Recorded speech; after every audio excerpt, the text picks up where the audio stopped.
Welcome back, Steeler Nation, to a Northern Steel Episode podcast, episode number 83. Chris Nimia, legendary 83. You know it, you love it. Give the people what they want. There's only 183 that's worth mentioning, and that's our boy, Kobe Hamilton. No! JK, Heath Miller. Cue the Heath chant. Welcome back to episode 83. Coming off a back in the win column for the Steelers, a win against the Las Vegas Raiders. The Steelers are ready to move on and hopefully stack wins, but we'll be talking about all the decisions and the news around the NFL shortly here. But like we always do, it is time for highlights. So if you missed the game because you were too busily, what is going on? I can't speak. Busily. If you were too busily gambling away your entire life savings on the strap, we got the highlights just for you. First play of the game, and Najee Harris with a huge 14-yard run, taking Raiders with him, a common theme for today. And oh baby, legacy game incoming for Naj. 100 yards? Stick around to find out. The drive does eventually stall, and the Steelers have to settle for 3. Another 50-yarder from the go, and it's just too easy. Speaking of too easy, the Raiders marched down the field with the likes of Aiden O'Connell and Alexander Madison. Look, if I have to watch an AOC cook, it's not going to be on a football field, all right? Madison playing like a dude who wants a starting role, and a couple plays later, the Raiders pushed the entire line to break the plane for a touchdown.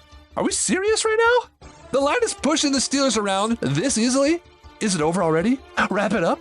Steelers down 3-7, and I'm depressed like it's already a blowout. But luckily, our leading score brings the deficit to 1 on the next drive. Thank you, Sir Boz.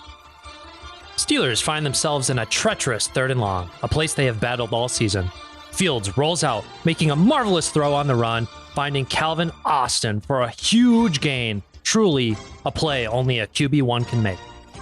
Later in the drive, the Steelers attempt the boot, scoot, and boogie trick play, but unfortunately, we cannot boogie fast enough. Freiermuth couldn't scoop the block, and Fields sure did get the boot. Perfectly executed. But as always, week after week, we've learned we don't watch the Steelers for the offense. We watch it for that defense, baby. As TJ pulls out the 1-2 combo and forces a fumble. Might not get the sack this game, but TJ always goes for your balls. Wait, that didn't sound right. Moving on, Steelers take that turnover and golly gee, is this a touchdown I see off the turnover? Hell must be freezing over because I didn't think this offense was quite capable to fully support our stellar defense. It truly brings tears to my eyes as the Steelers now lead the Raiders 12-7. But alas, we'll skip ahead, ignore the Raiders' next drive, and what's that I hear? The Boz chant? Boz, Boz, Boz, as he nails his 3rd field goal of the game. Steelers' next drive, another HB toss. No, but wait! Naj makes a couple of guys miss in the backfield with a shimmy shake, gets another block from Muth, and what's this? He's gone! Look at that speed! And he dives from the 5-yard line like MJ in Space Jam. I believe he can fly. I believe he can touch the sky. I think about it every night and day.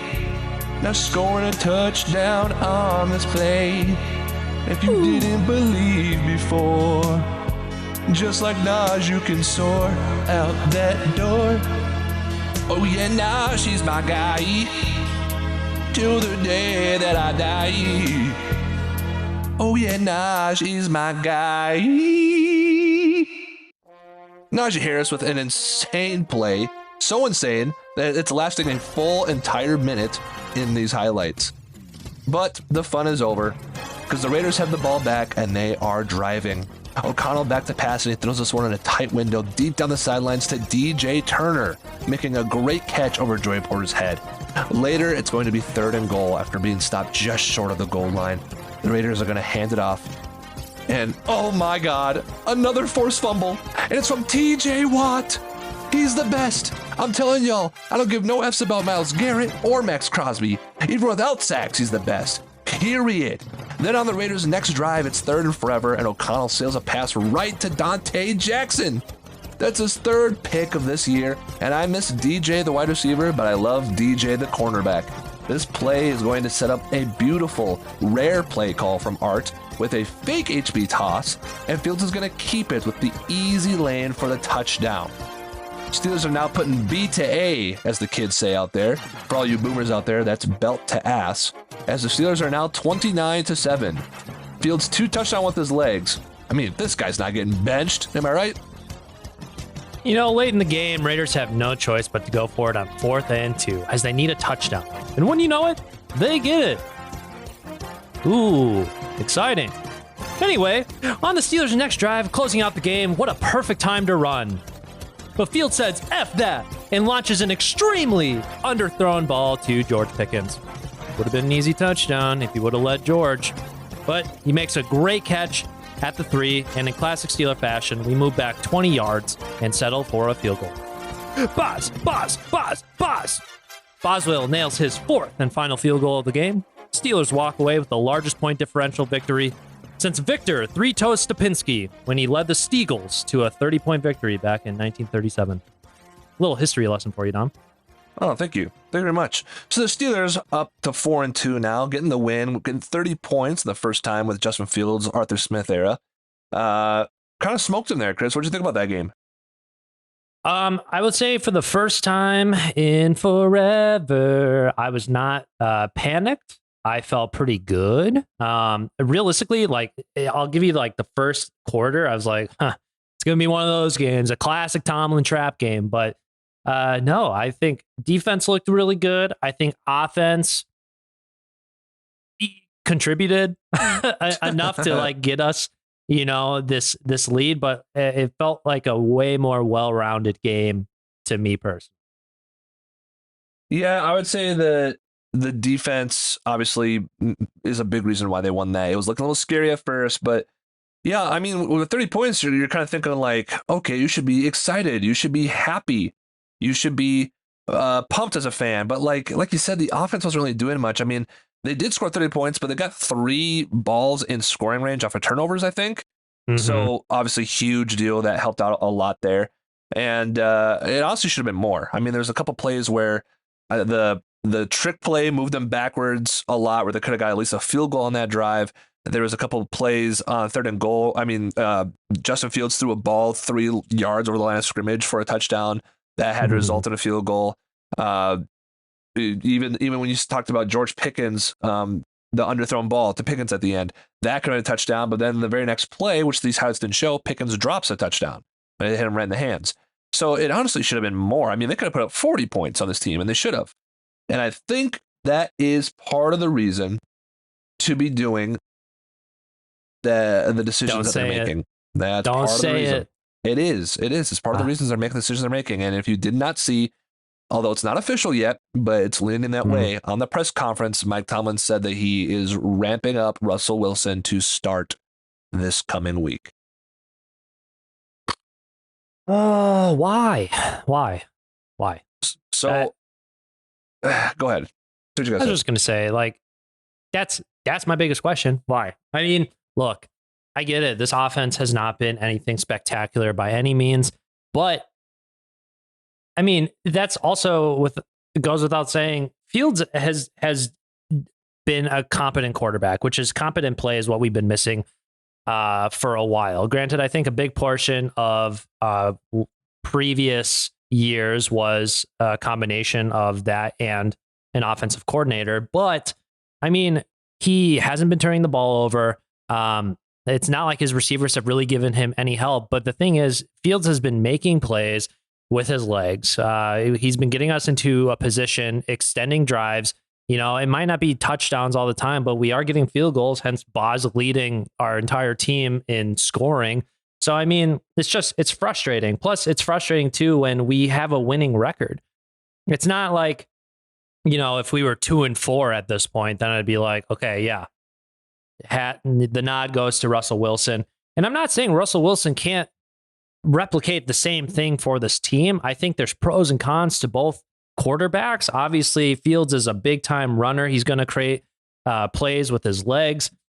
And I think, Russell Wilson is a way better pocket passer. I think he's better with, his accuracy, even though Fields has been doing fairly well. Last game was rough accuracy wise, but if you look at all like the stat charts and things like that, he's been faring pretty well accuracy wise. So I don't know. It's a head scratcher to me, and I just kind of hope. And obviously, I'm sure we'll touch more on it, but those are my initial thoughts for Russell and Fields. I know we're starting off with the negatives right now, which is fine. But like in a sense, I do agree as well with it's a 50-50 like give and take, right? Like we mentioned before, a lot of the Steelers' best plays right now seems to come from Justin Fields' legs because the passing protection is just not all the way there. The play calls aren't great. I mean, the play action touchdown pass to the back of the end zone is a play that works on us all the time, but both tight ends for us were covered. And the only reason why we got a touchdown was Fields' speed and athleticism to get to the outside and get there. So a lot, or like when Broderick Jones just stood up and didn't move or react to anything. Justin Fields able to run 15 yards off of that right away is something that I just don't truly believe Russell can do. And honestly, neither does Mike Tomlin, because in his press conference, he had said, he had said Justin Fields' X factor is his legs and Russell Wilson's isn't. As an X factor they will be without, so they won't have that. However, I think their hope, even though their offense hasn't been this way, their hope is to get the passing game going more. And look, guys, I was not into this move at all, because if you're going to hopefully plan for the future, hopefully you have the future in your hands, you want to keep riding with Justin Fields. You want to hope that he is the guy and that you can rally behind him and see what you have for the whole year. And I get that. But from a passing perspective, he just really hasn't been that good, especially these past few weeks. Here's a tweet I have pulled up, Chris. This is from Christopher Carter on Twitter. He's a Steeler guy. And he kind of lays out some plays, because this guy says, I promise you guys aren't getting open like y'all think. This is kind of what we're talking about. I think this is why they're going to Russell Wilson, other people have mentioned it, is his processing the play isn't as good. Because right here with an NFL quarterback, look how open he is. This is George Pickens on a deep out route. I mean, bang, right there. People are trying to say, oh, the safety, oh, the cornerback. An NFL quarterback can make this throw, and Justin Fields definitely has the arm strength to get it in there fast. That's a play he should make, but he throws it off here to the flat, Chris. You see that? Yeah, I mean, the dude's wide open. He throws it to the flat, and then he hits a couple plays. Here's a play against the Cowboys last week where they're showing the routes here. There's going to be a crosser by Calvin Austin. As soon as he hits that crosser, bang, he's open. You can make that throw. Regardless if there's other people around here, you can make that throw. And he's just not. He threw it to his deep to Van Jefferson, almost picked off. He's not processing the reads. Hold on. I have two more plays, and then you can talk about it. Here's Raiders. Here's right here, Connor Hayward. Boom. Middle right there, up the seam. He can do that. Now, the pressure was kind of there. He's worried about Dan Moore getting this guy off, but if he just would have stayed in there and ripped it right there, could have got it. And I know we're really dissecting quarterback play here, but that's just kind of the reason why I think they're trying to go Russ. And then this last play here, I think this is Pickens going to the corner. As soon as he breaks right here, toss it. He's already running up, escaping the pocket, so it's kind of tough. He just had to stay in there and launch it. But if he would have ripped it, had a guy in there, he would have got to the outside and could have had him right there, because he knows he can throw with the sidearm too. So there's plays like that makes me think that's kind of why they're deciding. Now, I know Russell Wilson's had his play recognition problems in Denver. I've seen the plays from Denver fans who like to clown Russell Wilson, so I'm not saying it's going to be fixed, but I think this has been happening for a couple of weeks now. And we're talking about why isn't the passing game there, but I think some faults on Arthur Smith, but I to be realistic, to be a logical fan, I think you have to put some fault on Justin Fields there as well. Oh, absolutely. I mean, it's a team sport ultimately, and so obviously, like, if the coaches aren't doing their part, if the players aren't doing the best that they can be, then it's ultimately falls on the hands of everybody. I was just going to say too, like. And that was a bit touching on the two of those plays I saw in there, where instead of staying in the pocket, he rolls out and could have fired it and gotten touchdowns on both of those. That was something that was said when Fields came to our team, and it's something that I feel like we as the Steelers are trying to coach out of him, because I mean, in Chicago, the dude got sacked like 50 something times. I'm not surprised that his initial reaction is to, get out of the pocket and to kind of find some more plays. You get sacked 50 plus times in a season, your idea is to run and try to make whatever play you can. Granted, our line has not been great by any means this year, but I know it's something that we've been trying to coach out of Justin Fields. And I think those are plays where when we talk about the pros and cons of Fields and Russ, that he's going to most likely stay in that pocket and maybe see those guys. Like you said, with the play recognition, that's just dependent on the player. And I think the big eye opener for me personally, looking at those plays, is, I was like, Arthur schemes really aren't getting guys separation, not getting guys open. Yeah, how foolish do I feel? I mean, granted, small sample size. It's just 4 plays that were shown, but granted, maybe those were so easy to find. Maybe they're like everywhere, the all 22s and showing it out. It's like maybe we are getting guys that are wide open, but we're just not seeing them. We're not getting the ball to those guys or having that be the main plan to look at those guys as like, hey, this guy should be open because we'll take off the safety, whatever it might be. So that's a little bit of the frustrating part. And I think a lot of hate and flack goes towards Arthur Smith, because obviously I've seen it's like, oh, it's Matt Canada's twin. It's whatever. It's like, well, obviously QB plays a big part in it. So if Justin is not seeing those guys that are wide open for huge chunk plays and or touchdowns, like that ultimately falls on the quarterback. So it's tough. I also don't think that Arthur Smith plays calls have been spectacular this year either.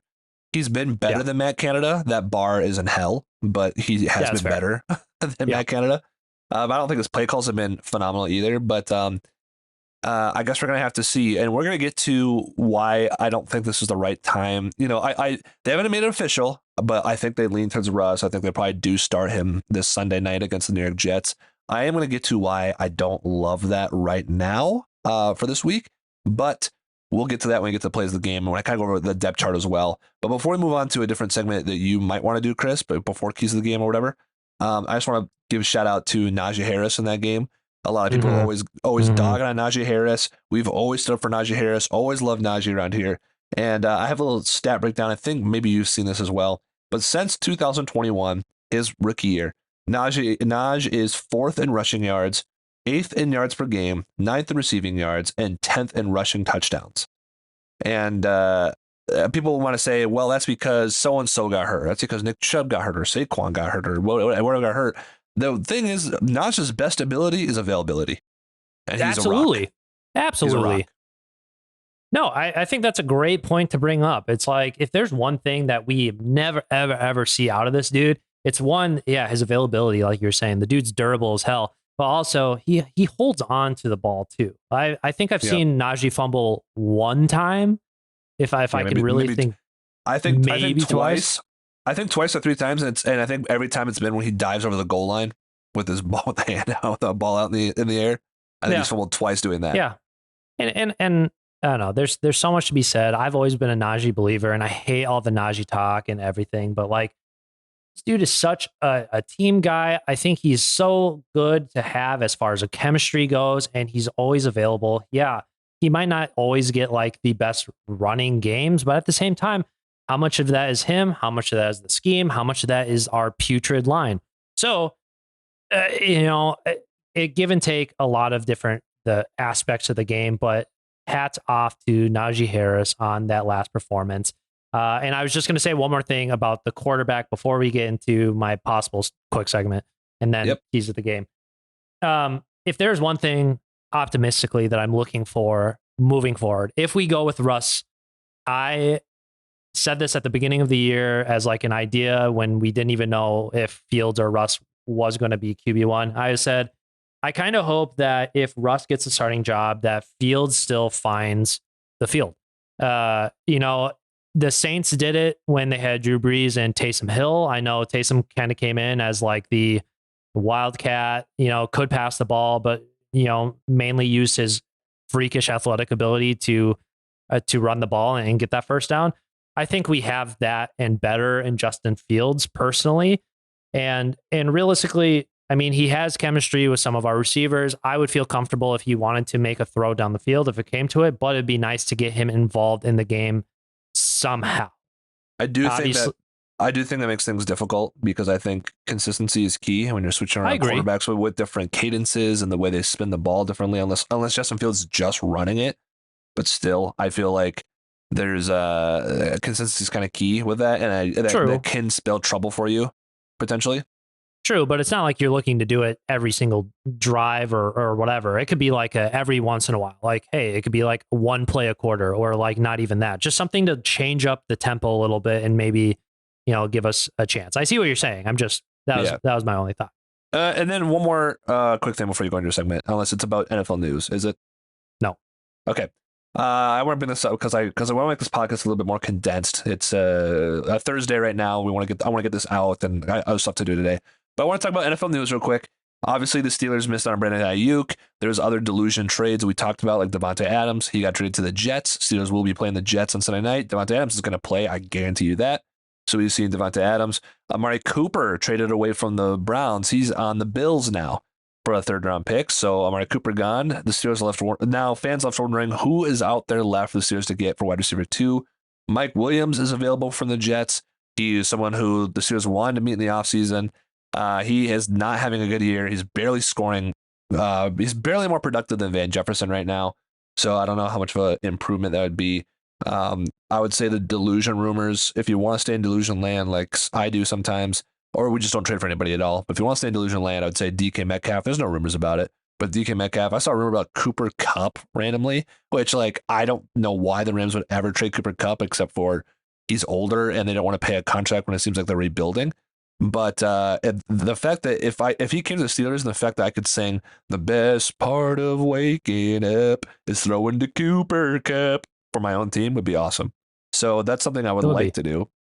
Yeah. But that's the wide receiver news. We'll see more trades. Trade deadline's like 2.5 weeks away. So. All right. This is a segment that I told Dom I was going to do today, and I'll try to make it really, really quick because it really doesn't need a lot of time. But it's a segment that I am going to call Very Superstitious. A lot of singing today. Thank you. Thank you. A lot of singing today. Absolutely. I mean, we're trying to diversify this podcast as much as we can. Yeah, two white guys from Minnesota, but yes, go ahead. Absolutely. What you talking about? No. Basically, here's what I'm getting at. As a lot of you diehard football fans maybe are, maybe not, we are very, very superstitious when it comes to Steeler games. And by we, I mean Dama and our family. And a little tidbit, it goes to the extent far beyond wearing the same jersey every week. We watch those games and we're maybe, standing in the same spot. We're like putting our body in different ways. There's even a time where I sat on the staircase and the TV wasn't even like facing me, and I just watched us through a mirror that was going on. Just anything that I feel when we start doing well, it's like, yeah, it's because we're doing this. We're doing our part for the Steelers. All right. So I kind of wanted to bring up what's a superstitious thing that might have happened last week to influence our win, because this last win against the Raiders, it was by far our biggest point differential win in probably like the last 3-4 years or something like that. I mean, last week, I don't know if I have an example for last week because being married to the woman that I am married to, as you know, she's really harped on superstitions as being a really lame thing for me to do. And it's kind of hard for me to practice superstitions. I don't find a spot anymore. I don't do a certain thing. I don't think I really did much because I came to watch your house. So I didn't really have like a spot or a special thing. I know we're the same jersey, but I could talk about like the last big superstition thing I did, which is almost a decade ago now. I could talk about that briefly, but when we went to the Steelers Broncos game in 2015, where AB had like 200 yards, they came back 134-27 in the second half. I remember I was sitting next to Dad, and we had our hands like as fists in our gloves because it's cold, and we had to have them on top of each other, like this, kind of, and we could not move from that spot. Like it had to stay on top of each other the whole time. No bathroom breaks, no nothing else, because we're trying to get that comeback for our first win, and they got it. So that's probably the biggest. That's probably the biggest superstition I can remember recently. My legs were crossed. I had the terrible towel over top of my lap. I was as still as a rock. Yeah, but that was a big superstition for me. But the point of this segment, of what I wanted to go to, is thinking back to what superstitious thing or possible karma thing happened that, maybe put us into this position. And I know superstitions really aren't real, but of course I'm going to keep doing them because it makes me feel like I am contributing to this team. Helping. So here's the one thing that I came up with. Obviously, last week I was unable to podcast. I'm not saying me unable to podcast was the reason that we did it, because there have been other episodes to where I have not been able to. Obviously, life gets busy, things get in the way. However, we did have a guest on the podcast taking over for my spot, Mr. Derek. Shout out to you, Mr. Derek. But maybe Derek brought some sort of good energy. Maybe he, brought some good karma. He talked about other things other than maybe the Steelers a little bit. Who knows? But maybe it was his. I mean, who knows? You didn't listen? No, of course I listened. But okay. But okay. what I'm saying is, maybe Derek brought some good superstition. Now, this isn't me saying we're going to get Derek on the podcast as regular or something like that. I think it's a fun little tidbit because everyone has their own superstitions to be like, what happened this week that either made or broke this Steelers team? It's just a little fun thing to think about. So that's my very superstitious take. Was it Derek? Was it your not? Superstition was Derek? Yeah, that's the only difference I can think of. Or you coming over. Well, that was I guess. Well, I am coming over this week. Spoiler. Actually, I'll plug it now and I'll plug it at the end. I am coming over to Chris's house this week. We are going to live stream the game. Our reaction. You can go on YouTube.com to Northern Steel Podcast. We are going to live stream our faces watching the game. You can watch the game with us live, ask us questions. We can talk about the game. We can talk about not about the game if it sucks. We can just hang out. Just hang out with us as we watch the game together. That could be a fun thing to do. Beautiful. Please join us. It'll be a good time. Speaking of the Jets, I think it's time for keys of the game. No, keys to the game. You miss 1 week. You can't even say it right. Look, maybe that's a superstitious thing. Well, yeah, it is now, and now we're going to lose. If we do, I'm taking full blame for that. Anyway, keys to the game. So I think there are a few things to note as ways to get the Steelers into that victory column. As a lot of you have known already, as Dom mentioned earlier, Davante Adams traded to the Jets, the team we are playing this week. There might be some ideas of is he going to play? Is he not going to play? I talked to Dom earlier. He's like, he's going to play. There's no chance. Rodgers could literally say, hey, do this route, and he's going to do it. All right. So the first key to the game that we need to do is, by all means, lock Davante Adams up, please. We saw it too many times when it was Carr and, it wasn't even Carr, it was Garoppolo. It was Garoppolo and Adams last year in Vegas, and who do you throw to a billion times? Why wouldn't you? Davante Adams. And I think he had 170 yards or something on us when we said, cover the man. So we did have Levi Wallace on him, but yes. Who cares? It's Davante Adams. He's going to find ways to get open. So I think we need to make sure we are getting double coverage on this man. And I know. It's but they have Garrett Wilson too. Garrett Wilson, the dude, for whatever reason, does not throw it to Garrett Wilson. He throws to Anthony Lazard? Allen. See, Anthony's a way cooler name than Allen. Who wants to throw to a dude named Allen? Well, apparently Aaron Rodgers does. Okay. So we have Allen Lazard. So look, I think whoever's on who is fully capable of covering Garrett Wilson just has not been electric this year. So I'm not as concerned about him, but I do think there needs to be special attention to Davante Adams, even though he hasn't been on the team long. Maybe he hasn't been schemed up as well. Rodgers is going to throw it to his guy because Rodgers gets what Rodgers wants. End of story. Yeah. Next key to the game. Both offensive focused, I think. The next two and last two keys. We got to keep this running game going. Okay. Obviously, if Russ gets the nod at QB, that takes away at least 50 net yards of rushing for us. because I really don't anticipate him to be scrambling or running for our first down or touchdown, to be honest. Not saying he can't do it. I just think it's beyond his play style now.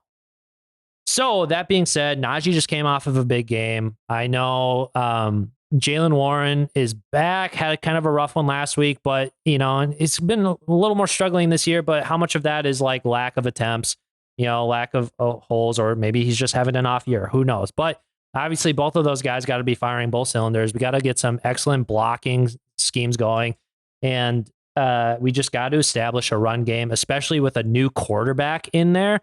The sooner we establish a run game, the sooner our passing game can open up, and it might make it a lot easier for whoever takes the ball from center. So that's my second key to the game. And last but not least is our offensive line. Who would have guessed it? I think it is pretty obvious that we got to protect the pocket is my last key to the game. We have a couple issues on the line. First off, Zach Frazier is hurt. He's week to week, so he will not be playing. So Ryan McCollum is going to be taking snaps at center. So that's an obvious hit to the line. And then, it goes without saying, and it makes me sad, but Broderick Jones really hasn't been playing as a competent blocker this season. He's been lackadaisical, head in the clouds kind of a thing, especially last game. So we got to play our A game. We got to make sure that we're giving Russ enough time to be in that pocket. I think Russ can escape the pocket and make some plays, but again, you're taking away a big part of the game with Fields out in his legs. So we got to keep the pocket as clean as possible for Wilson. And those are my keys to the game. Dom, do you have anything to add? This isn't like breaking news, but just a tweet that just came by. They asked Justin Fields if it'd be frustrating to be benched, and he said, I don't think I've played good enough, to be honest. I think if I did play well enough, I don't think there would be any sort of challenge. I've got a few wins, but there are areas I could be better at, which is true, and it's encouraging that's a leader right there. It's a humble guy, that's a leader, and I want him to get better too, but I think that's kind of why they're doing this. I would say the two keys to the game, well, one that you didn't mention, but that's okay. Definitely the run game. The Jets were not really good at stopping the run against the Bills, and the Bills didn't have James Cook last week. So even though they have a top defense, they weren't great against the run. So the Steelers definitely going to need to keep doing what they've been doing and try to establish the run there. And then as well as Aaron Rodgers was getting lit up by the Bills front seven. And the Steelers, in my opinion, have a better front seven. So the Steelers are going to win this game. They got to keep pressuring the snot out of Aaron Rodgers and keep hitting them and smacking them and getting down. It's the only way, because then he gets more frustrated. Then he throws more picks, and that's the only way you're going to potentially try to win this game. Going on the depth chart real quick, it's not a great matchup for us. It's crazy this team is 2-4 because they have a lot of great players on paper. Of course, offense, you got the names you already know. You got Aaron Rodgers, you got Breece Hall and Braylon Allen. You got Devontae Adams, Garrett Wilson, Alan Lazard, and Mike Williams, which I don't think he plays anyways. Tight end Tyler Conklin, he's no snuff either. On the line, you got Tyron Smith at left tackle, who's good. John Simpson at left guard, Joe Tippmann at center, Elijah Vera Tucker at right guard, who's good, and Morgan Moses on the right tackle going up against TJ Watt. Backup tackle is the rookie Ola Fashanu on both sides of the ball. It is nice to get Herbig back, though. Or not Herbig, sorry, Highsmith. So let's get Highsmith back. So TJ will not have to be by himself. But Tyron Smith is a pretty good tackle, so we'll see how that goes. It's also surprising that their defense was struggling the way it was against the run defense, I should say, because their front seven's pretty solid. They got Will McDonald IV, Javon Kinlaw, and Quinton Williams, and Michael Clemens on the that's your D lineman, D tackle stuff. With Tack McKinley as a backup, Solomon Thomas as a backup, and Leaky Fotu as a backup. You got Jamian Sherwood, CJ Mosley, and Quincy Williams at linebacker. CJ Mosley, the only one I know there. I don't know about the other two, so potentially a weak spot there over the middle, but Russ doesn't throw passes over the middle. You also, at secondary, you got Sauce Gardner, Ashton Davis at strong safety, brand new to this safety spot because Chuck Clark just got hurt. Tony Adams at free safety, DJ Reed at right cornerback, who's really good, and Michael Carter the second at nickelback, who's also pretty decent as well. The problem here with the whole Russ thing, which I'll just touch on for a second, for this game is when Chris was mentioning the line, Zach Frazier being out automatic for this game, I think really hurts. Ryan McCollum's going to have a big step up, and Ryan McCollum is going up right away against the likes of Quinnen Williams and Javon Kinlaw. And Quinnen Williams, I think, is racking up sacks at D tackle right now. He's been a beast, and that's a lot for the center to do. So there's going to be a lot of pressure, I think, that the line is going to give up, unfortunately. And that's a situation where you would need Justin Fields' legs to be able to escape that pressure and be able to run out of there. And can Russell Wilson do that coming off a calf injury? I don't know that he can. So that's already a red flag to me. Another red flag is that you want him to be there to open up the pass game. You want him to be a better passer than Justin Fields. But the Jets have the top 3 passing defense in the NFL. They have Sauce Gardner and DJ Reed at cornerback, who are great cornerbacks. And we have George Pickens at wide receiver, who has not been playing that well this year, to be honest. And then a bunch of guys who aren't as good either. Calvin Austin has actually been open a lot, and we haven't been throwing the ball to him. But as far as the wide receiver 2 goes, haven't been that good. And Roman Wilson got 5 snaps last week. Who knows how many snaps he gets? So it's a weird week to try to open the pass game against a top 5 passing defense, and their cornerbacks are better than our wide receivers, at least on paper, to me. Now, if Pickens can have like a legacy game and show out and beat Sauce and DJ Reed, that's great. But that's not what it looks like to me. You can argue that the linebackers in the safety spot is the point to attack in this game by throwing over the middle, but Russ notoriously does not throw the ball over the middle of the field. That is like the main thing he doesn't do. So there's a lot of things in this matchup, Chris, that just doesn't make sense to start Russell Wilson. It's a classic Tomlin move. He loves his veterans. I don't really understand it. I think they could have waited till the bye week or done a different week in general if they wanted. This seems like a Fields week because of the pressure that's going to amount and the fact that I don't think we're going to pass the ball in general well to this team. And if they lose this game, get ready for the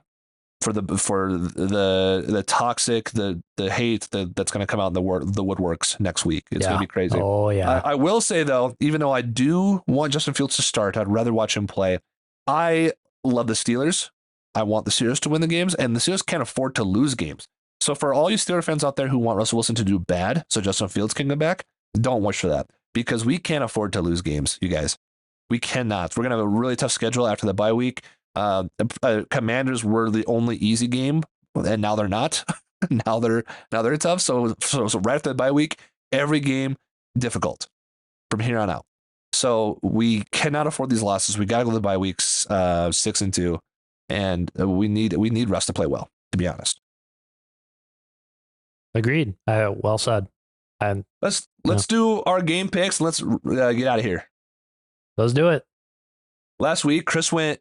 I know you didn't know because Derek was on here, but I knew Chris's picks. He went a perfect 14-0, and I went 13-1. So we're back to knowing ball, baby. Heck yeah. Except this week is really hard, so we'll see how it goes. Thursday night game tonight, Broncos at Saints. I feel like you guys are such Bronco believers, but I believe in the defense. I think the Saints could win this game because one thing that bums me out is Pat Surtain's not playing in this game. But I did pick Broncos, so I'm going to stick with my gut and pick Broncos. I believe in Spencer Rattler less. Yeah, but I'm still going to go with the Saints. Okay. Patriots at Jags in London. Patriots at Jags in London? In London. Patriots.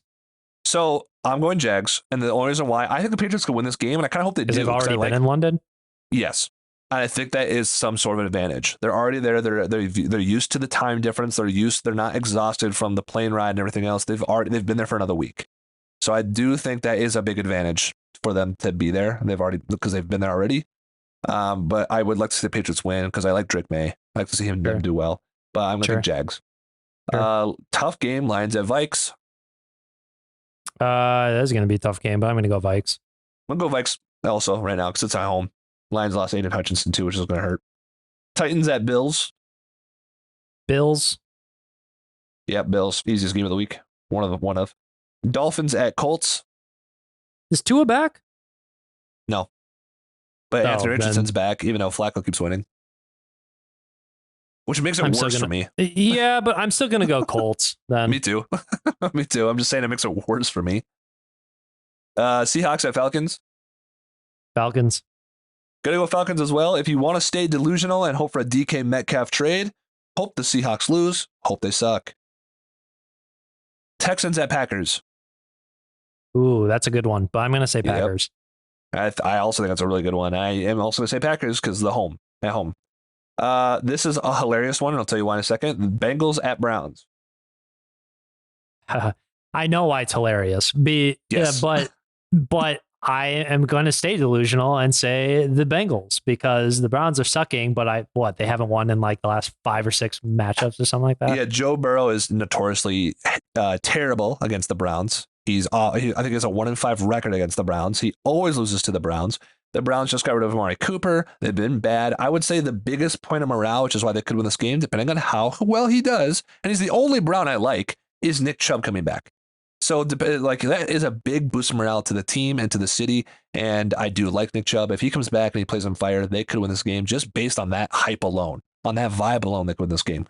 But I'm also going to stay delusional and pick the Bengals, even though they never beat the Browns either. So, Eagles at Giants. Eagles, I guess. Surprise pick for me. I'm going to pick Giants. Good for you. Neighbors is back. Neighbors is back. I think the Eagles have been kind of weird too.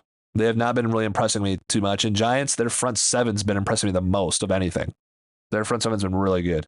Yeah, look out for that next week. Look out for that to scare me next week, as well as Malik Neighbors. Raiders at Rams.